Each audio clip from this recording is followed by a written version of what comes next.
Hello students, this is third video of financial management and we are going to discussing about financing decisions.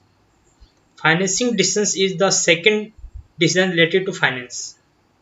In last class, we discussed about investment decisions and affecting factor. And in the same series, in this class, we also discussing about financing decisions and affecting factor to financing decisions. तो students first we discuss about finance decisions कि क्या होता है finance decisions. आपको पता है कि business के लिए पैसे की जरूरत रहती है, फाइनेंस की जरूरत रहती है और फाइनेंस दो कैटेगरी से मिलता है जो आपने पढ़ा भी है लास्ट क्लास में। एक तो होता है ओनर फंड, एक होता है borrowed fund.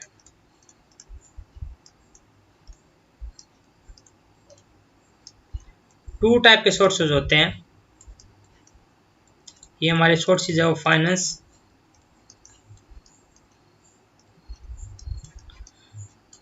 Owner fund and borrowed fund. अब एक फाइनेंस मैनेजर को ये डिसीजन लेना होता है कि ओनर फंड का पार्ट कितना होना चाहिए एंड ब्रॉड फंड का पार्ट कितना होना चाहिए। मींस अल्टीमेटली हम फाइनेंसिंग डिसीजन में किस चीज की बात करेंगे? Deciding about the source of finance. तो ये आप लिख लीजिए, deciding about the source of finance. Finance की जो सोर्सेज है उसके बारे में हम बात करेंगे।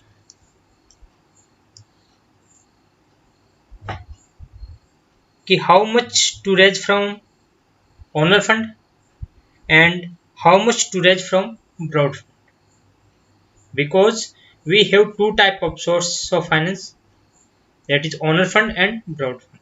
अब ओनर फंड में क्या क्या आता है वो आपको पता है, लेकिन फिर मैं आपको बता रहा हूँ। इसमें आता है शेयर कैपिटल और रिटेन्ड अर्निंग। रिटेन्ड अर्निंग वो होता है जो पैसा हमने डिस्ट्रीब्यूट ना करके हमने हमारे फर्म के पास, ऑर्गेनाइजेशन के पास बचा रखा है। ठीक है, रिटेन्ड अर्निंग, अर्निंग का वो पार्ट जो हमने रिटेन कर रखा है। और ब्रॉड फंड में क्या आता है? Debenture, bonds, loans etcetera. तो इस तरह के जो सोर्सेज है वो हमारे ब्रॉड फंड में आते हैं और जो शेयर कैपिटल और रिटेन अर्निंग होता है वो ओनर फंड में आती है। ठीक है, तो एक फाइनेंस मैनेजर को ये डिसाइड करना होता है फाइनेंशियल डिसीजन में कि कितना पैसा हम ओनर फंड से लें और किस सोर्स से लें और कितना पैसा हम ब्रॉड फंड से लें। ठीक है, और एक फाइनेंस मैनेजर को डिफरेंट सोर्स है उसका एडवांटेज डिसएडवांटेज उसको चेक करना चाहिए और जो सुटेबल है कुछ फैक्टर्स है उसको हम कंसिडर करते हुए उस सोर्स को हम यूज करेंगे अपने फाइनेंस पर्पज के लिए। तो ओके स्टूडेंट्स, देखिए स्टूडेंट्स, अब आपकी स्क्रीन पे फाइनेंशियल डिसीजंस का मीनिंग है, प्रॉपर मीनिंग आपको कैसे एग्जाम में लिखना है, बहुत सारी बातें हैं। हमने इसका बैकग्राउंड देख लिया, उसका ब्रीफ स्टडी कर ली कि फाइनेंशियल डिसीजन में से किस तरह के मैटर को कवर करते हैं हम। देखिए, it is concern with the quantum of finance. Quantum of finance means finance कितना होगा to be raise from various long term sources. Long term sources के रिगार्डिंग हम बात करते हैं डिसीजन की कि कितना इसमें ओनर फंड का पार्ट होगा और कितना इसमें ब्रॉड फंड का पार्ट होगा। क्योंकि अभी हमने डिस्कस किया था there are two source of finance, owner fund and borrowed fund, and finance manager deciding about the source of finance means how much to raise from which source. ठीक है, किस सोर्स से कितना पैसा लेना है ये फाइनेंस मैनेजर इसमें डिसाइड करते हैं। तो ये सारी बातें आ गई। There are shareholder fund जिसको हम ओनर फंड भी बोलते हैं, एंड ब्रॉड फंड जो बाहर से पैसा आता है, शेयर डिवेंचर लोन एटसेट्रा, ये हमने पढ़ लिया। But A proper mix of above security is very much essential. अब इन दोनों का एक मिक्सिंग जरूरी है। ऐसा नहीं कि हम सारा ओनर फंड लेंगे या सारा हम ब्रॉड फंड लेंगे, उनका एक प्रॉपर मिक्स जरूरी है, ठीक है, ताकि हम अपना कैपिटल स्ट्रक्चर को अच्छा बना सकें। एक आपके टॉपिक आएगा आगे इसी क्लास में, सॉरी इसी चैप्टर में आएगा,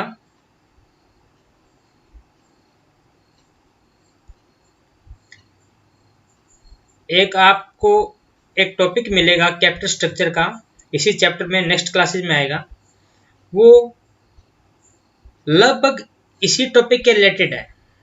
कैपिटल स्ट्रक्चर हम पढ़ेंगे।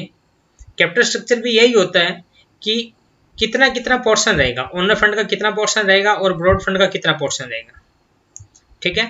तो एक अच्छा स्ट्रक्चर वो होता है जिसमें दोनों का मिक्स हो, owner fund as well as borrowed fund, ठीक है। तो फाइनेंशियल डिसीजंस का मीनिंग आपको क्लियर हो गया होगा। इसमें हम क्वांटम ऑफ फाइनेंस को चेक करते हैं और ये डिसाइड करते हैं कि कितना पैसा हम कौन से फंड से रेज करेंगे। ओके, अब हम करते हैं हमारा मेन, इसके फैक्टर्स कौन से हैं जिसको हमें कंसीडर करना पड़ता है। Factor to be consider by finance manager before deciding this sources,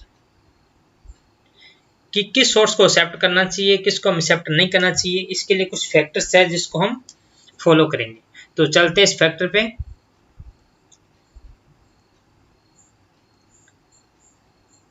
factor affecting financing decision. First है हमारा फैक्टर कॉस्ट, ध्यान से पढ़ना, cost. Try to obtain the fund from cheaper sources. अब आपने देखा होगा बहुत सारे हमारे पास सोर्सेज होते हैं, ओनर फंड में भी होते हैं, ब्रॉड फंड में भी होते हैं, हर फंड की डिफरेंट डिफरेंट कॉस्ट होती है, ठीक है। तो हमें किसको प्रेफर करना चाहिए, जिसकी मिनिमम कॉस्ट है, ठीक है। अगर किसी की कॉस्ट हाई है तो हम उसको एक्सेप्ट नहीं करेंगे और जिसकी कॉस्ट कम है हम उसको एक्सेप्ट कर लेंगे।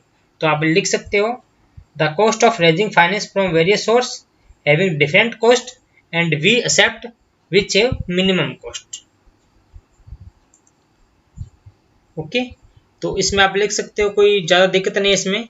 जिसका मिनिमम कॉस्ट है उसको हम क्या करेंगे, एक्सेप्ट, और जिसकी कॉस्ट हाई है कुछ, उसको हम क्या करेंगे, इग्नोर। तो आपको इसका ज़्यादा एक्सप्लेनेशन देने की ज़रूरत नहीं है, बस सिंपल लिख दीजिएगा कि there are different source of finance and each source have different type of cost and we accept only cheaper sources, ठीक है। मीन्स जिसकी कॉस्ट मिनिमम होगी हम उसको एक्सेप्ट करेंगे। सेकेंड पॉइंट पे आते हैं, रिस्क। सबसे इंपॉर्टेंट फैक्टर है, सिर्फ हम उसका कॉस्ट भी चेक नहीं करेंगे, हम उसका रिस्क भी चेक करेंगे। Risk factor in each source must be consider. देखो डिफरेंट सोर्सेज होते हैं, उसमें हर में अलग टाइप का रिस्क रहता है, तो उसको हम कंसिडर करेंगे, ठीक है।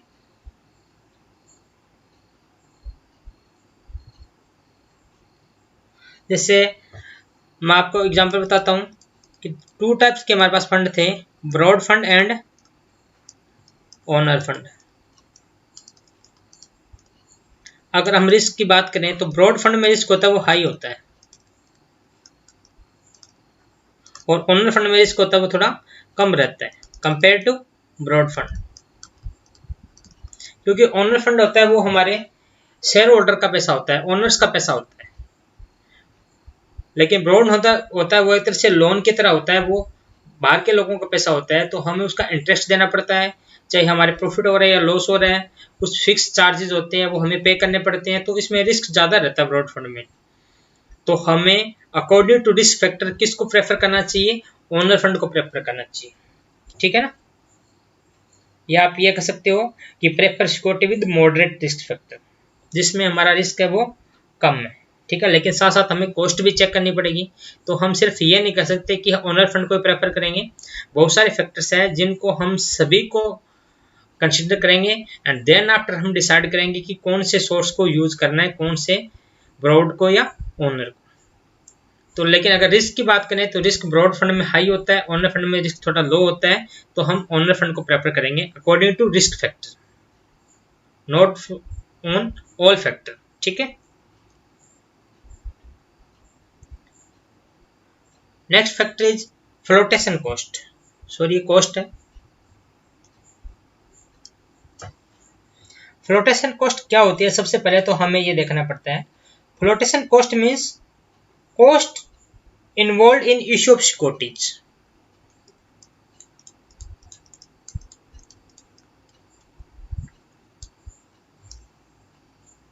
इन issue of securities, security means यहाँ पे शेयर, डिवेंचर, बॉन्ड्स की बात हो रही है। जब भी हम इनको इशू करेंगे तो उसके ऊपर जो खर्चा आएगा, जो कॉस्ट रहेगी, वो हमारी फ्लोटेशन कॉस्ट होती है। इतना क्लियर आ गया। अब मैं कुछ इसके एग्जांपल लिख रहा हूँ। फॉर एग्जांपल ब्रोकरेज, आपको पता है ब्रोकरेज दिया जाता है, कमीशन दिया जाता है। अंडरराइटिंग,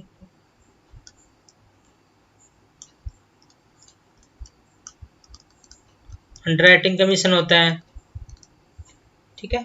प्रोस्पेक्ट बनाना पड़ता है, उसके एक्सपेंसेस। तो आप लिख सकते हो एक्सपेंसेस रिलेटेड टू इशू। अगर हम किसी भी सिक्योरिटी को इशू कर रहे हैं तो उससे रिलेटेड जो भी हमारी कॉस्ट आएगी वो हमारी फ्लोटेशन कॉस्ट होती है। तो इसमें आप बताइए कि हम कौन से सोर्स को प्रेफर करेंगे फ्लोटेशन कॉस्ट में, जिसकी कॉस्ट कम होगी। तो बस आपको ये लिखना है कि we prefer security which involve least flotation cost. तो ये आप लिख दीजिए, वी प्रेफर सिक्योरिटीज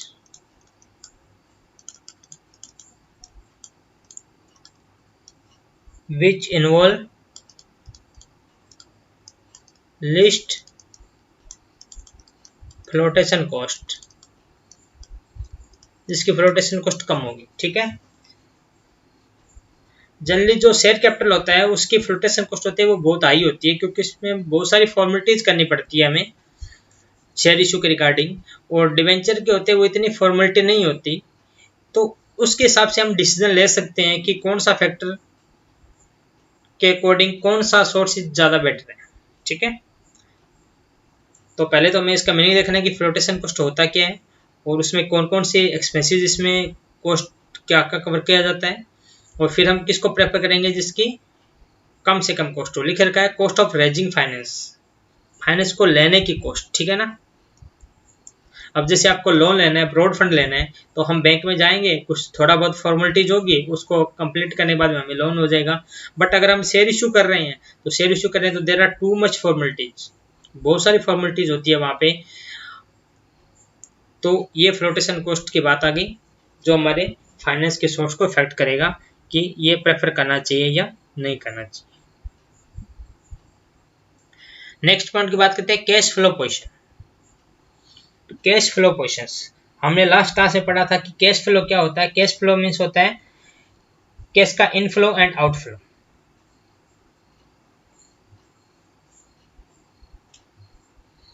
अब आपको पता है कि कैश फ्लो पोजीशन अगर हमारी अच्छी है, अच्छी कब कहेंगे कैश फ्लो पोजीशन को, जब हमारे पास स्मूथ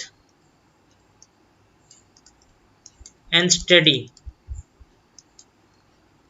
कैश फ्लो पोजीशन है।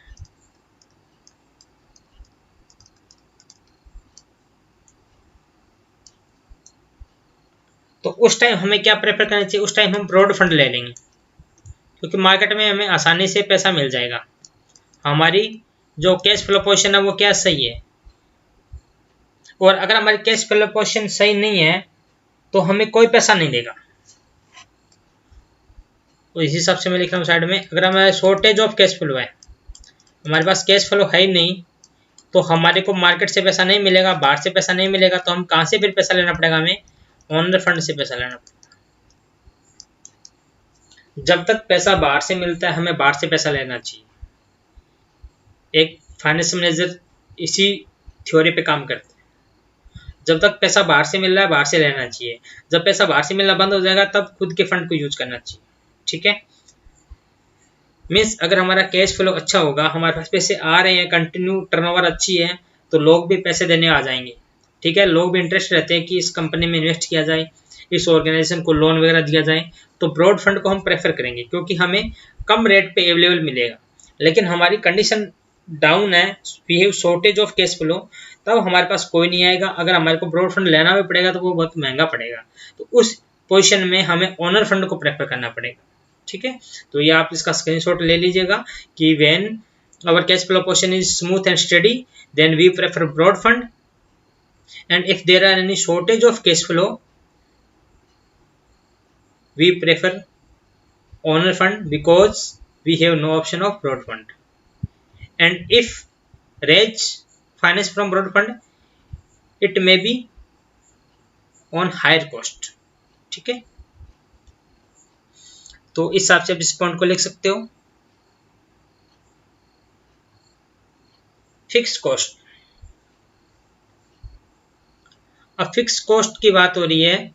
If fixed operating cost like rent, insurance, premium, salary etc. are high, अगर हमारी फिक्स कॉस्ट ज़्यादा है मीन्स हमें परमानेंटली पैसा देना ही देना है, तो it is better to reduce debt financing having fix interest, तो इसमें आपको रिड्यूस करना पड़ेगा। अब ये क्या कर रहा है मैं आपको बताता हूँ, कंपेयर करके बताता हूँ शेयर का और डिवेंचर का। वैसे मैं इस टॉपिक को डिटेल में नहीं बताऊंगा क्योंकि यह टॉपिक आपने 11th क्लास में किया हुआ है। Both are source of finance, share and debenture. Share के ऊपर डिविडेंड दिया जाता है और डिवेंचर के ऊपर इंटरेस्ट दिया जाता है। ठीक है, अब डिविडेंड क्या होता है, फिक्स नहीं होता, डिविडेंड फिक्स नहीं होता, जबकि इंटरेस्ट क्या होता है, फिक्स होता है।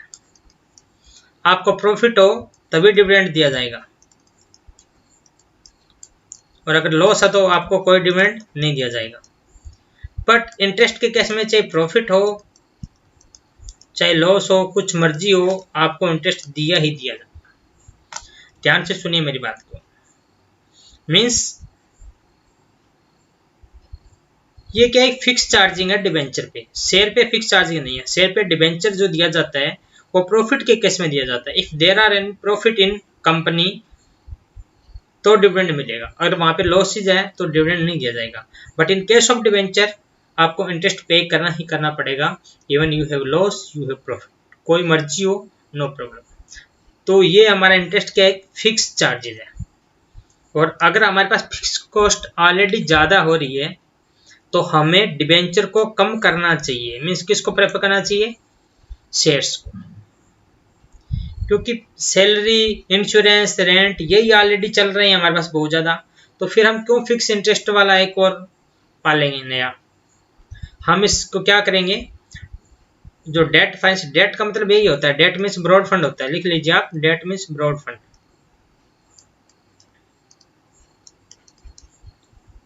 तो ब्रॉड फंड का जो फाइनेंसिंग है उसको हम क्या करेंगे, रिड्यूस करेंगे, ताकि हमारा जो फिक्स इंटरेस्ट का जो बर्डन है वो रिड्यूस हो जाए, हमें फिक्स पैसा नहीं देना पड़े। ठीक है ना, तो ये क्लियर हो गया आपका फिक्स कॉस्ट का पॉइंट। ओके, अगर नहीं क्लियर है तो आप कमेंट बॉक्स में जरूर डाल दीजिएगा, हम उसके लिए एक स्पेशल क्लास बना देंगे। Okay, now next point of factor of affecting financial decisions, that is control. सबसे इंपॉर्टेंट, कंट्रोल का चक्कर रहता है आजकल, हर कोई चाहता है कि मैं कंट्रोल कर लूं सबको, तो वही बात यहाँ पे है। अब देखो, दो तरह के लोग होते हैं, दो तरह के शेयर होल्डर होते हैं। एक तो होते हैं रिटेन द कंप्लीट कंट्रोल,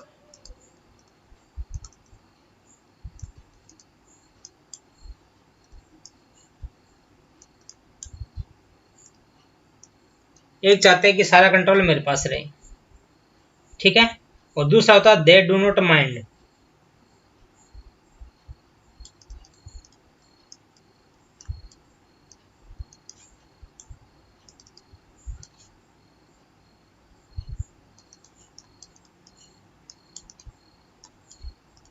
उसको कोई लेना देना नहीं है कंट्रोल से।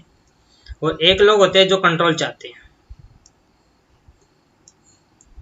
और आपको पता है कि किसी भी कंपनी में कंट्रोल किसके थ्रू आता है, शेयर होल्डिंग के थ्रू आता है। अगर आप किसी कंपनी में ज़्यादा से ज़्यादा शेयर होल्डिंग करते हो, इट मीन्स आप उसको ज़्यादा पार्ट उसका कंट्रोल कर रहे हो। इश्यू ऑफ शेयर से क्या होता है, हमारी जो शेयर होल्डिंग होती है वो फिर कम हो जाती है। जैसे फॉर एग्जांपल की बात करता हूं मैं, मिस्टर ए है, उसके पास 71% शेयर होल्डिंग, ठीक है, और 29% पब्लिक के पास है। अगर हम पब्लिक को शेयर और इशू करेंगे, मीन्स इश्यू ऑफ शेयर करेंगे, तो पब्लिक का जो पार्ट है वो क्या होता जाएगा, प्लस होता जाएगा, और इधर से क्या होता जाएगा, माइनस होता जाएगा। सिंपल सी बात है, एक प्लस होगा तो दूसरा माइनस होगा, क्योंकि ऐसे तो नहीं कि 100% से प्लस हो जाएगा हमारा परसेंट, ऐसा तो कभी नहीं हो सकता, टोटल 100% होता है। तो अगर हम पब्लिक का पार्ट बढ़ाएंगे, शेयर ऑफ इशू करने का मतलब है कि पब्लिक की शेयर होल्डिंग को इंक्रीज करना। तो इश्यू ऑफ शेयर हम किसी हाल में नहीं करेंगे, क्योंकि हमारी शेयर होल्डिंग पास हो जाएगी पब्लिक को, तो हमारा कंट्रोल कम हो जाएगा, तो इश्यू ऑफ शेयर को हम फॉलो नहीं करेंगे। तो फिर क्या करेंगे, हम ब्रॉड फंड को फॉलो करेंगे। तो मीन्स ब्रॉड फंड को हम यहाँ पे प्रेफर करते हैं, ठीक है। और अगर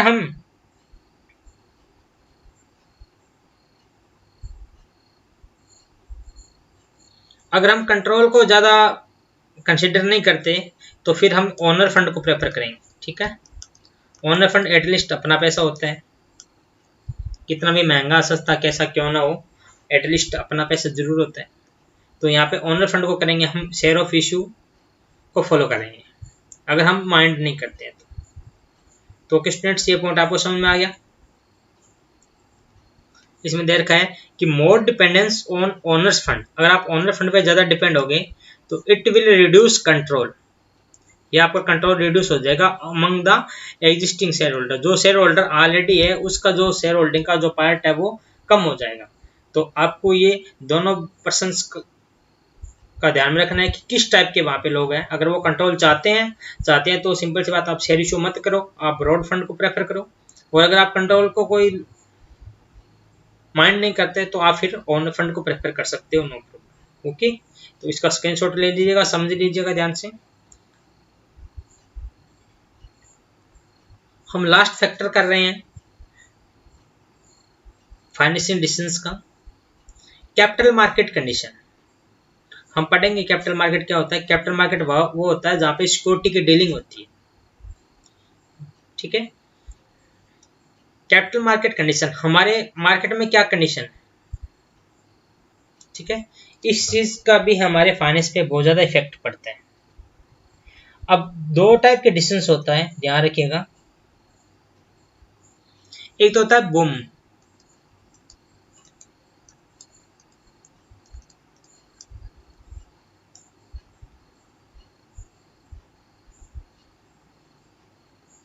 बूम पीरियड क्या होता है, जहां पे सब कुछ बहुत अच्छे से चलता है, ठीक है ना, मार्केट में हर चीज की डिमांड है, मीन्स अपन कहते हैं ना तेजी आ गई मार्केट में, वो होता है बूम पीरियड। तो बूम पीरियड में क्या होता है, देखो हमारे पास शेयर होते हैं, अगर मार्केट में बूम आ रहे हैं तो हमारे शेयर इजिली बिक जाएंगे, शेयर इजिली बिक जाएंगे, आपको पता है, ठीक है ना। तो एक एज ए फाइनेंस मैनेजर आपको क्या करना चाहिए, शेयर इशू कर देना चाहिए, क्योंकि आपको शेयर बिक रहे हैं। लोन तो कभी ले लो ना, लोन की क्या जरूरत है। और अगर हमारा बूम पीरियड नहीं है तो हम क्या करेंगे, फिर ब्रॉड फंड को रेफर करेंगे। ब्रॉड फंड मीन्स एक तरह से इसको लोन समझ लो, ठीक है ना। जब आपको पता है कि कंडीशंस, जो मार्केट की कंडीशन है वो आपके फेवर में है, ठीक है, बहुत तेजी आ रही है मार्केट में, उछाल है एकदम से, तो आपकी जो भी सिक्योरिटीज है, जो भी आप शेयर इशू कर रहे हो, वो पब्लिक खरीद लेगी उसको इजी, क्योंकि पब्लिक के पास पैसा है। तो हम लोन क्यों लेंगे, लोन लेने की जरूरत तब पड़ती है जब मार्केट में रिग्रेशन चल रहा है, मार्केट में रिग्रेशन चल रहा है, मंदी चल रहा है मार्केट में।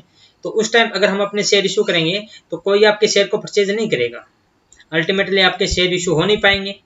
शेयर इशू का मतलब ये होता है शेयर को सेल करना पब्लिक को, पब्लिक में पैसा नहीं है पब्लिक के पास, तो वो शेयर को परचेज नहीं कर पाएंगे, अल्टीमेटली हमें ब्रॉड फंड को रेफर करना पड़ेगा।